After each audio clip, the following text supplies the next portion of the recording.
stress is when your activity level surpasses your energy level.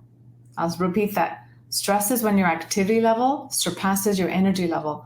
Activity is mental as well as physical. And so we have two Thank you for saying that, because I think that's easy. That's an easy one to pass by, and it's an easy one to miss. And sometimes people will even gawk at that, Well, and I'm so not digging ditches, or someone will use that as a self-justification, right? That, oh, I can take on more. It's not like I'm, we think we digging. can, but Yeah. mentally, like a lot of us sit all day long sometimes, but your mind is constantly active.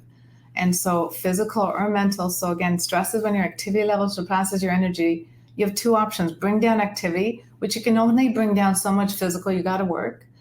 But the mental activity you can only bring down so much too. Then the next option to reduce the stress in your body is to bring up energy reserves. And sometimes the basics are taken for granted. Food we eat is one of the energy reserves. We're eating oftentimes that go up and down throughout the day: stimulants, coffee, chocolate, sugar, depressants, alcohol, cigarettes, weed, carby foods, heavy foods, right? We're not always, eating to sustain a steady level of energy.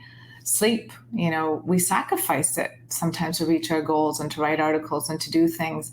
But that one too, are you getting enough sleep? Are you waking up renewed and refreshed in the morning? These are things that we need to pause and reflect to look at.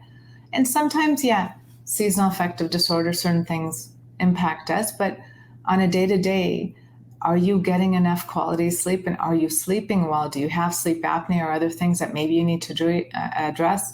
Alcohol is a depressant. If you drink often, you might find you're not having quality sleep because you're not getting the deep sleep you need.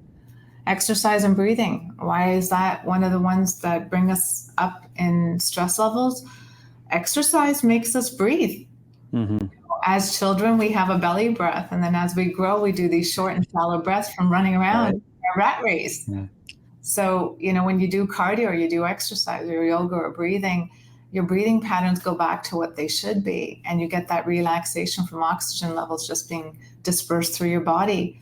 And the fourth one is a calm state of mind, dealing with things. When I showed you that problem with the table with three legs, are you dealing with things in your life that are causing you conflict, relationship struggles, self-esteem issues, caregiver needs? We need to start learning how to add ourselves into the equation of our lives.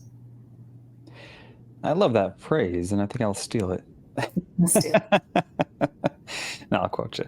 No, it really is, and I think that's the work of mental health. For someone who's not experienced and doesn't have lived experience as a consumer or practitioner of mental health, sometimes it's easy to assume that therapy is just talking about feelings or problems or venting, but it's really, as you've so eloquently put it, it's about being proactive with how we manage this thing called life, how we manage this vessel of our bodies, and how we negotiate the two. I'll Right? give you another quote that I love. Being the first step to treatment is always awareness. Mm-hmm. And so that table with three legs came from that. To me, it's all about bringing about awareness. All human symptoms have a purpose. All human behavior has a purpose. Let's try to understand the purpose of self-sabotage, not maintaining our disciplines, self-sacrifice, people pleasing, putting others ahead of ourselves, not speaking our truth, not advocating for ourselves, standing up for ourselves, being hard on ourselves, high standards for ourselves, perfectionism. These are all symptoms. So pause and reflect to look at, awareness. Am I aware of my maladaptive behavior?